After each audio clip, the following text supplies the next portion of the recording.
اعوذ باللہ من الشیطان الرجیم بسم اللہ الرحمن الرحیم والسماء بنیناها بأید وإنا لموسعون والأرض فرشناها فنعم الماهدون ومن كل شيء خلقنا زوجين لعلكم تذكرون ففروا إلى الله إني لكم منه نذير مبين۔ سورہ زاریات کی آخری رکوع آیت نمبر 47 سے آیت نمبر 60 تک۔ ان آیت میں خدا شانو نے اپنی قدرت کاملہ کا اظہار فرمایا کہ آسمان اور زمین جو انسان کی تخلیق سے بڑی بات، لخلق السماوات والارض اکبر من خلق، یعنی زمین اور آسمان کا پیدا کرنا انسانوں کی تخلیق سے بڑی بات ہے۔ ولیکن اکثر الناس لا یعلمون، لیکن اکثر لوگ جاہل ہیں، وہ جانتے نہیں۔ جب اس نے زمین آسمانوں کو پیدا کیا، آسمان اب تک سائنس ٹیکنالوجی کا اس کا پتہ ہی نہیں چلا، کتنی کیا کشائیں ہیں اس میں، کتنے پلینیٹس ہیں، سیارے ہیں، ستارے ہیں، اب تک پتہ نہیں۔ کبھی کہتے ہیں کہ پانی مل گیا، کبھی نہیں ملا کہتے ہیں، یعنی ابھی تک وہاں پہنچے ہیں بہت سے ان کو پتہ ہی نہیں، یعنی کوئی کنار ناپید کنار۔ تو اس آسمانوں کو پیدا کرنا، زمینوں کو پیدا کرنا، وَالسَّمَاءَ بَنَيْنَاهَا، اور وہ انکار کرتے ہیں کہ اللہ تعالیٰ دوبارہ کیسے پیدا کرے گا، پھر حساب لے گا، اسے محال سمجھتے ہیں، یعنی یہ ناممکن نہیں ہے، یعنی غریب نامانوس تو ہے۔ نامانوس یہ ایک آدمی کی سمجھ میں نہیں آ رہا جسے وہ نہیں دیکھتا، اس کے سمجھ میں نہیں آ رہا، لیکن اس کے سامنے جو چیزیں ہوتی ہیں اس سے مانوس ہوتا ہے، جو سامنے نہیں ہوتی ان کو وہ اجنبی ہوتی ہیں اس کے لیے۔ تو اللہ فرماتا ہے وَالسَّمَاءَ بَنَيْنَاهَا، آسمان کو ہم نے پیدا کیا، بِأَیْدٍ، قدرت کاملہ سے، اپنے ہاتھوں سے، وَإِنَّا لَمُوسِعُونَ، اور ہم بڑی قدرت والے ہیں، یعنی اس میں کشادگی وسعت دینے والے ہیں۔ وَالْأَرْضَ فَرَشْنَاهَا، اور زمین کو ہم نے بچھونا بنایا، فَنِعْمَ الْمَاهِدُونَ، اور کتنا اچھا بچھونا بنانے والے ہیں، اس نے چلنے کے قابل بنایا، ورنہ تو آدمی اس پر رک نہیں سکتا تھا۔ وَمِن كُلِّ شَيْءٍ خَلَقْنَا زَوْجَيْنِ، اور ہر چیز کے ہم نے دو جوڑے بنائے، ایک تاریکی ہے، روشنی، اور زمین آسمان، ہر چیز کے جوڑے بنائے۔ وہ فلاسفہ کہتے ہیں، یہ یونانی فلسفی جو کہ پہلے کہتے تھے کہ لا ينشأ، ایک نے ایک عقل اول کو پیدا کیا، پہلی عقل نے دوسری کو، پھر اس کا کام ختم ہو گیا، کہ الواحد لا يصدر منه الا الواحد، کہ ایک سے صرف ایک پیدا ہوتا ہے۔ اللہ فرماتا ہے کہ ہم نے سب اپنے علاوہ، وہ وحید فرید ہے، احد ہے، سمد ہے، اس کا کوئی شریک ساجی نہیں، باقی سب کی ترکیب سب مرکب ہیں، سب کو جوڑے میں بنایا اس۔ وَمِن كُلِّ شَيْءٍ خَلَقْنَا زَوْجَيْنِ، ہر چیز کے ہم نے جوڑے بنائے، لَعَلَّكُمْ تَذَكَّرُونَ، تاکہ تم عبرت حاصل کرو، یعنی وہ اکیلا ہے، اس کا کوئی شریک ساجی نہیں، اور ہر چیز کے جوڑے۔ فَفِرُّوا إِلَى اللَّهِ، اور اللہ کی طرف دوڑ کر چلو، یعنی اللہ کفر سے، شرک سے بچ کر اللہ کی طرف دوڑنے کا مطلب ہے اللہ کی اطاعت کر کے، ایمان سے، اعمال صالحہ سے، توبہ استغفار سے، اسی پر توکل بھروسہ کر کے اس کی طرف دوڑو۔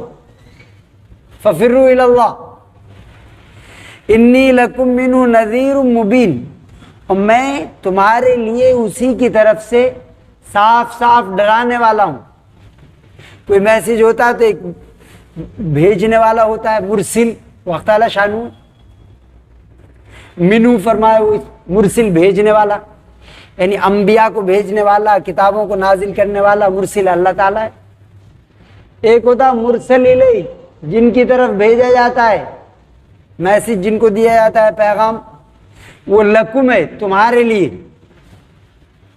انی لکم منہ نذیر مبین، اور جسے بھیجا گیا وہ نذیر مبین مرسل یعنی رسول. تو اس میں رسول، مرسل، رسالہ سب جمع کر دیا اللہ تعالیٰ نے. انی لکم منہ نذیر مبین، میں تم سب کے لیے، یہ جو فرمایا یا ایھا الناس انی رسول اللہ الیکم جمیعا، لوگو میں تم سب کی طرف رسول بن کر آیا ہوں، سب کی، سارے انسانوں کی طرف، سارے جنات کی طرف رسول بنا کر بھیجا گیا ہوں. یہاں پر انی لکم منہ نذیر مبین. اب جو ایمان لے آئے، اطاعت کر لے، وہ کامیاب ہو جائے گا، تو جو ایمان نہ لائے اور اطاعت نہ کرے وہ ناکام. لیکن وہ رسول سب کے ہیں. وَلَا تَجْعَلُوا مَعَ اللَّهِ إِلَٰهًا آخر. پھر فرمایا اللہ کی ذات کے ساتھ کسی اور معبود کو شریک مت بنانا، اس کی ذات کے ساتھ کسی اور. انی لکم منہ نذیر مبین. پھر دوبارہ فرمایا، جو اہم بات ہوتی ہے اسے بار بار، میں تمہارے لیے اس کی طرف سے رسول بنا کر بھیجا. نذیر تو نذیر بولتے ہیں، نذیر ڈرانے والا، تو نذیر بشیر یہ آپ کا نام ہے. داعی اللہ، یہ فرمایا داعی اللہ، اللہ کی طرف بلانے والا، یعنی اپنے مسلک کی طرف، اپنی فکر کی طرف نہیں، اللہ کی طرف، اللہ کے دین کی طرف بلانے والا. داعی اللہ، اللہ کے رسول کے ایک نام. بشیر و نذیرہ، بشیر نام ہے خوشخبری سنانے والا، نذیر اور کفر و شرک کے برے انجام سے ڈرانے والا. تو نذیر منذر، اور جو قوم جن پر تباہی آئی ان کو قرآن کا منذر، ان کو ڈرایا گیا تھا، پھر ان پر اللہ کا عذاب آیا تھا. اور اگر تم ڈراؤ گے نہیں ان کو تو ان پر اللہ کا عذاب نہیں آتا. یعنی ان کو ڈرایا گیا تھا، پھر انہوں نے انکار کر دیا تھا، پھر اللہ کا عذاب آیا تھا. ان کو منذر فرمایا، منذر، ان کو ڈرایا گیا تھا. لیکن جہاں میسیج نہ دیے جائے، وہ آرام سے چادر تان کے بیٹھے ہوں اور یہ امید رکھیں کہ اللہ کا عذاب ان پر ٹوٹے گا، ایسا مشکل ہے. چونکہ اس کا قانون ہے کہ ان کو منذر فرمایا، ان تک میسیج پہنچایا گیا، پھر ان پر اللہ کا عذاب آیا. اب ہم آرام سے بیٹھ کے فرائض بھی ادا نہ کریں، یہ امید رکھیں ان سب پر اللہ کا خیر ٹوٹ جائے، ایسا نہیں ہوتا، اس کی ایسی سنت نہیں ہے. تو یہاں پر وَلَا تَجْعَلُوا مَعَ اللَّهِ إِلَٰهًا آخر، اللہ کی ذات کے ساتھ کسی دوسرے کو معبود مت بناؤ. انی لکم منہ نذیر مبین، سب سے بڑا ظلم ہے.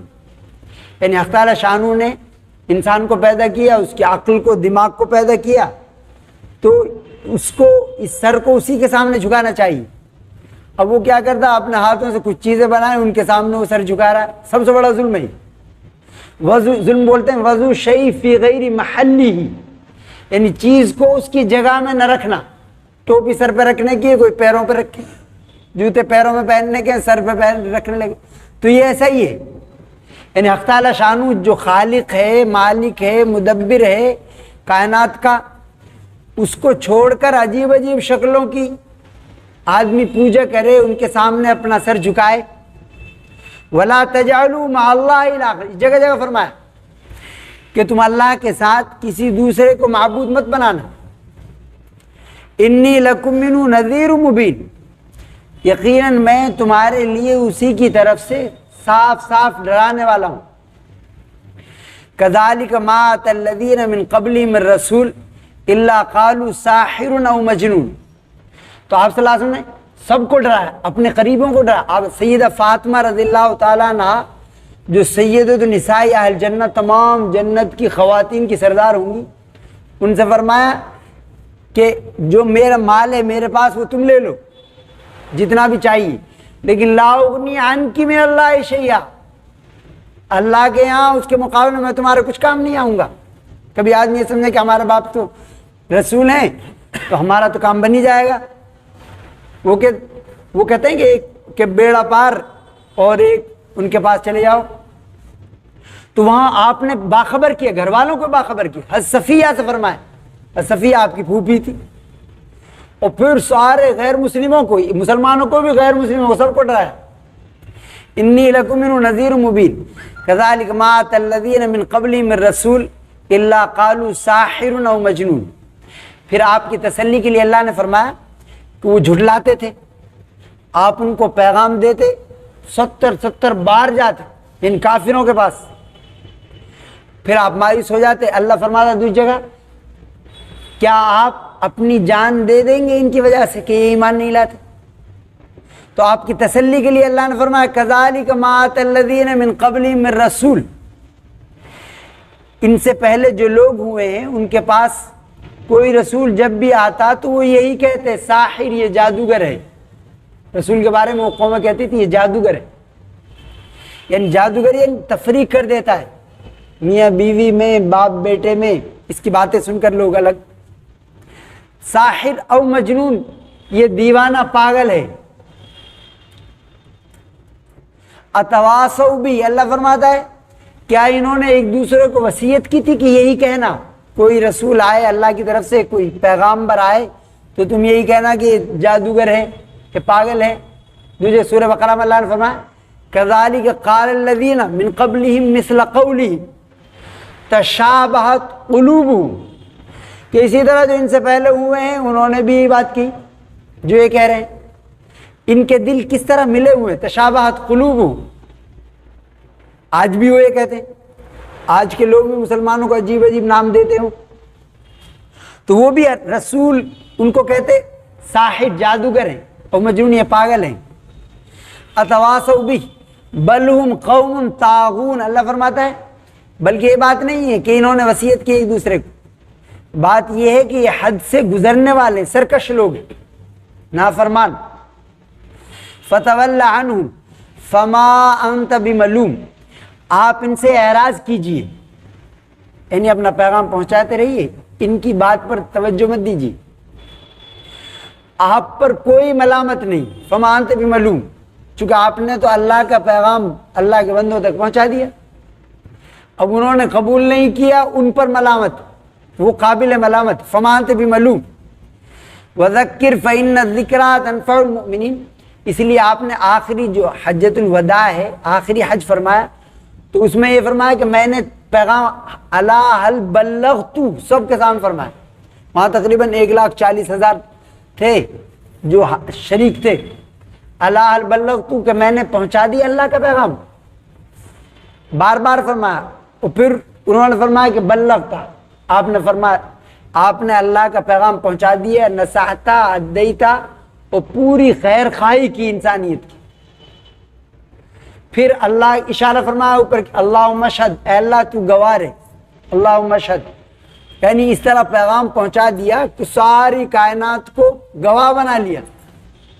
تو نذیر، اللہ فرماتا ہے فتول عنہم، تو آپ پر ملامت نہیں ہے، آپ نے تو پیغام پہنچا دیا۔ فما انت بملوم وذکر فإن الذکریٰ تنفع المؤمنین، اور آپ نصیحت کرتے رہیے، یعنی ان کی باتوں پر دھیان مت دیجیے جو یہ ساحر کہتے ہیں، جادوگر کہتے ہیں، پاگل کہتے ہیں، کہ اس کی وجہ سے آدمی وہ ٹینشن میں آ کے پھر چھوڑ دے، کہ کیا فائدہ ایسے لوگوں کو سمجھانے سے، جو سب سے زیادہ عقل مند ہے اسی کو پاگل کہہ رہے ہیں، تو ایسے لوگوں کو سمجھانا سب کو، وہ سب پاگل خانے کے لائق، جو دنیا کا سب سے بڑا عاقل ہے، سمجھدار ہے، انٹلیکچوئل ہے، اس سے کہہ رہے ہیں پاگل ہے، تو مایوس ہو کے بیٹھ جائے، ایسا مت کرنا۔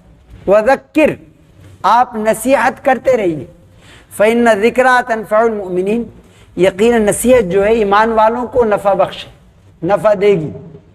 تو نصیحت یہ ہے کہ قرآن کی آیات، اللہ کا پیغام اللہ کے بندوں تک پہنچانا، ان کو پڑھ پڑھ کر سنانا، اپنی باتیں نہیں۔ ہم کیا کرتے ہیں زیادہ تر اپنی باتیں کرتے ہیں، تقریر کریں گے تو اس میں بھی اپنی باتیں زیادہ کریں گے، اپنی کہانیاں زیادہ سنائیں گے، اللہ کی باتیں نہیں سناتے۔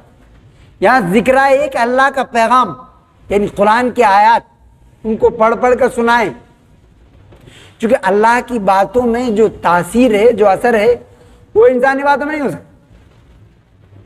وَذَكِّرْ فَإِنَّ الذِّكْرَىٰ تَنفَعُ الْمُؤْمِنِينَ وَمَا خَلَقْتُ الْجِنَّ وَالْإِنسَ إِلَّا لِيَعْبُدُونَ۔ پھر یہاں مقصد انسان کی زندگی کا مقصد بیان فرمایا، انسان کی زندگی کا مقصد کیا ہے؟ یعنی اللہ کی اطاعت، اللہ کی عبادت. تو عبادت مانے صرف یہ نہیں نماز روزہ حج زکوٰۃ، یہ فرائض میں سے ہیں، لیکن صرف یہ نہیں، اس میں یعنی یہ چیز ہے اللہ سے خوف، اللہ کا خوف ہونا چاہیے اس کے دل میں، اللہ سے امید ہونی چاہیے، اللہ سے محبت ہونی چاہیے، یہ باتیں پائی جائیں وہ یہی بات. بعض لوگ کیا ہے ان میں اللہ سے محبت زیادہ پائی جاتی ہے، وہ کہتے ہیں نماز روزہ کچھ نہیں کرتے اور وہ یہ کہتے ہیں اللہ سے محبت ہے، وہ تو رحمان ہے معاف کر دے گا. تو یہ جہالت کی بات، یہ اللہ تعالیٰ معاف نہیں کرے گا. وہ ایک نماز نہیں پڑھتا، روزہ نہیں رکھتا، وہ بے پناہ اللہ سے محبت، وہ کہے جی مجھے بڑی محبت ہے، اللہ تو رحمان ہے رحیم ہے معاف کر دے گا. آپ نے فرمایا وہ بیوقوف ہے. من اتبع ہوا وتمنا علی اللہ الامانی، یعنی کام ایک نہیں کرتا اور اللہ سے بڑی امیدیں رکھتا ہے. تو اس لیے اللہ کا خوف ہونا ضروری ہے. اللہ کا خوف، اللہ سے امید، اللہ سے محبت، یہ تینوں جمع ہو، ان میں سے کوئی الگ نہ ہو، وہ ہے عبادت. یا پھر ما خلقت الجن والانس الا لیعبدون، ہم نے جنات کو اور انسانوں کو صرف اس لیے پیدا کیا ہے تاکہ وہ میری عبادت اطاعت کریں. ما ارید منہم من رزق، میں ان سے رزق نہیں چاہتا کہ وہ رزق خود دو مخلوق اللہ کی مخلوقات کو کھلائیں، یہ نہیں چاہتا. وما ارید منہم ان یطعمون، وما ارید، اور نہ میں یہ چاہتا ہوں کہ وہ مجھے کھلائیں. یعنی رزق تو اللہ نے مقدر کیا ہے، وہ ملے گا، ہر ایک کو ملے گا. وہ اللہ زندگی کا مقصد یہ نہیں ہے. زندگی کا مقصد اللہ کی اطاعت، اللہ کی عبادت، اس کا خوف، اس سے محبت، اس سے بے پناہ محبت اور اسی سے امید رکھنا. تو یہ جگہ جگہ فرمایا اللہ نے. ایک جگہ فرمایا وَأَمُرْ أَهْلَكَ بِالصَّلَاةِ وَاسْتَبِرْ عَلَيْهَا لَا نَسْأَلُكَ رِزْقًا، کہ آپ اپنے گھر والوں کو بھی نماز کا حکم دیجیے اور آپ بھی اس کی پابندی کیجیے. ہم آپ سے روزی کموانا نہیں چاہتے. لا نسألک رزقا، روزی تو ہم دیں گے آپ. تو یہاں بھی یہ فرمایا. تو اصل عبادت اطاعت یہی جنگ بدر کے موقع پر وہ تھے نہتے لوگ، ان پہ 8 تلواریں تھیں، 70 اونٹ تھے اور زیادہ تر پیدل تھے اور 2 گھوڑے تھے ان کے پاس، اور وہ تھے 1000. وہ گاتے بجاتے وہ آئے شان سے کہا آج ختم کر دیں گے مسلمانوں. تو وہاں آپ صلی اللہ علیہ وسلم دعا مانگی. جب دعا مانگی تو اس میں زندگی کا مقصد بیان فرمایا، اللہم ان تہلک ھذی العصابۃ لن تعبد ابدا. یعنی آپ یہ مانگتے رہے اور آپ کی چادر گر جاتی تھی، اے اللہ اگر یہ مٹھی بھر جماعت اگر آج اس میدان میں ہلاک ہو گئی تو پھر تیری عبادت نہیں ہوگی. یعنی زندگی کا مقصد بتایا. یعنی سیاست تو ہوگی، پہلے بھی ہوتی تھی، بزنس بھی پہلے ہوتی تھی، سارے کام ہوتے تھے، لیکن یہ فرمایا تیری عبادت اطاعت نہیں کی جائے گی اس زمین پر. تیری زمین پر تیری عبادت اطاعت نہیں کی جائے گی اگر یہ مٹھی بھر جماعت ختم ہو گئی تو انہی کے صدقے میں ہم اللہ کا نام لے رہے. جنگ بدر میں وہ بچے تھے جو. تو اس کا انسانی زندگی کا مقصد ہے اللہ کی اطاعت، اللہ کی عبادت. رزق تو وہ ہر حال میں دے گا، یعنی جس طرح موت ضرور آ کے رہے گی ایسے رزق ہر حال میں آ کے رہے گی. لیکن اگر کوئی یہ کہے ایک صاحب نے کہ بھائی ہم تو چپ چاپ بیٹھے ہیں، رزق نہیں کمائیں، یہ جہالت کی بات. اس کے لیے کوشش کرنا، تگ و دو کرنا یہ ضروری ہے. امام احمد بن حنبل سے ایک نے پوچھا کہ یہ بتائیے سر، ایک صاحب کہتے ہیں کہ اجلسو، میں تو اپنے گھر میں بیٹھوں گا، لا اعمل شیئا، کچھ نہیں کروں گا اور رزق میرے پاس خود آئے گا. تو انہوں نے فرمایا کہ یہ شخص جو ہے جاہل ہے جو ایسا کہتا ہے. یعنی حلال رزق کے لیے کوشش کرنا یہ اہم ترین فریضہ ہے، چپ چاپ نہیں بیٹھ سکتے. اچھا اس میں آدمی یہ کہتا ہے لیکن دوسری چیزوں میں ایسا وہ نہیں کرتا. تو اللہ کے حلال رزق کے لیے محنت کرنا، کسب الحلال فریضۃ بعد الفریضہ، یہ فرض ہے، وہ آئے گا جو مقدر ہے اتنا ہی آئے گا. لیکن اس کے لیے تگ و دو کرنا، کوشش کرنا، محنت کرنا حلال رزق کے لیے یہ بھی فرض ہے. یہاں اللہ فرماتا ہے ان اللہ هو الرزاق ذو القوۃ المتین، یقین اللہ تعالیٰ سب کو رزق دینے والا ہے اور طاقتور ہے، بے پناہ طاقت والا ہے۔ المقیت اس کا نام، اے اللہ اپنی مخلوق کو رزق دینے والا۔ فَإِنَّ لِلَّذِينَ ظَلَمُوا ذَنُوبًا مِثْلَ ذَنُوبِ أَصْحَابِهِمْ فَلَا يَسْتَعْجِلُونَ، یقین وہ لوگ جنہوں نے کفر کیا، ظلم کیا، ذنوبًا مثل ذنوب اصحابہم، تو ان کا بھی حصہ ہے اسی طرح عذاب میں، جس طرح ان سے پہلے لوگوں کا حصہ تھا۔ ان پر عذاب آیا کفر و شرک پر موت کی وجہ سے، اس سے توبہ نہیں کی انہوں نے، تو ان پر عذاب آیا، ان پر بھی عذاب آئے۔ فلا یستعجلون، یہ جلدی نہ مانگے اس عذاب، وہ اپنے وقت پر آئے گا۔ فویل للذین کفروا من یومہم الذی یوعدون، اور تباہی بربادی ہے، ہلاکت ہے ان لوگوں کے لیے جنہوں نے کفر کیا اس دن جس دن کا ان سے وعدہ کیا جاتا ہے، یعنی قیامت کا دن، ان دنوں کا آخری دن ہوگا وہ، تو وہ اس دن وہ ہلاکت کا، تباہی کا دن ہوگا۔ جن چیزوں سے غسل فرض ہو جاتا ہے ان میں سے ایک یہ ہے شہوت کے ساتھ، نفسانی خواہش کے ساتھ منی کا، سیمن کا اپنی جگہ سے نکل، اگر بیماری کی وجہ سے نکل گیا تو اس سے نہیں ہوگا غسل فرض۔ کوئی بیمار ہے بیچارہ، وہ کمزوری کی وجہ سے وہ کھانستا ہے، سیمن نکل جاتا ہے، اس کی وجہ سے غسل فرض نہیں ہوگا۔ یعنی شہوت کے ساتھ، نفسانی خواہش کے ساتھ اگر نکلے تب غسل فرض ہوگا۔ اسی طرح میاں بیوی ملے تو وہ حصہ ہے عضو تناسل کا، پیشاب گاہ کا وہ حصہ ہے جہاں سرکم سیزن، وہ جو اسکن کھال کاٹی جاتی ہے، وہ حصہ اگر داخل کیا اس نے اور اس پانی نہیں نکلا، منی نہیں نکلی، تو پھر بھی غسل فرض ہوگا۔ وہ حصہ اگر داخل ہو گیا مرد کا عورت کی شرمگاہ میں تو اس سے بھی غسل فرض ہو جائے گا۔ اسی طرح حیض سے، ماہواری سے، MC سے عورت پاک ہو گئی، اب غسل کرنا فرض ہے۔ اسی طرح نفاس ڈیلیوری کے بعد جو خون آتا ہے اس سے وہ پاک ہو گئی، وہ بند ہو گیا، اس کے بعد بھی غسل کرنا فرض ہے۔ اور میت کو نہلانا یہ فرض کفایہ ہے۔ فللہ الحمد رب السماوات و رب الارض رب العالمین، فللہ الحمد رب السماوات و رب الارض رب العالمین وله الكبرياء في السماوات والارض والعزيز الحكيم۔ اللهم صل على محمد وعلى ال محمد كما صليت على ابراهيم وعلى ال ابراهيم انك حميد مجيد۔ اللهم بارك على محمد وعلى ال محمد كما باركت على ابراهيم وعلى ال ابراهيم انك حميد مجيد۔ یا اللہ مہذب فضل سے، مہذب رحمت سے، بغیر استحقاق ہمارے گناہوں کو معاف فرما۔ یا اللہ ہماری خطاؤں کو درگزر فرما۔ یا اللہ ہر کفر کو، ہر شرک کو اسلام اور ایمان میں تبدیل فرما۔ یا اللہ ہر معصیت اور گناہ کو اطاعت میں تبدیل فرما۔ یا اللہ جو پریشان حال ہیں پریشانی دور فرما۔ یا اللہ جو بیمار ہیں ان کے شفا کی نصیب فرما۔ یا اللہ بھائی اسلم جو بیمار ہیں مہذب فضل سے، مہذب رحمت سے ان کی شفا کو نصیب فرما۔ یا اللہ جب تک ہمیں زندہ رکھ، اسلام پر، ایمان پر، قرآن و سنت پر زندہ رکھ، جب موت دے ایمان عطا فرما۔ یا اللہ اپنی سچی محبت، سچی معرفت پیدا فرما، اپنے رسول پاک صلی اللہ علیہ وآلہ وسلم کی سچی محبت، سچی اطاعت پیدا فرما۔ یا اللہ میں ہماری دعاؤں قبول فرما۔ یا اللہ ہمارے افراد کی، ہمارے اداروں کی حفاظت فرما۔ یا اللہ ہماری جان، مال، عزت، آبرو کی حفاظت فرما۔ صلی اللہ علیہ خیر خلقہ محمد وآلہ وصحبہ وسلم برحمتک۔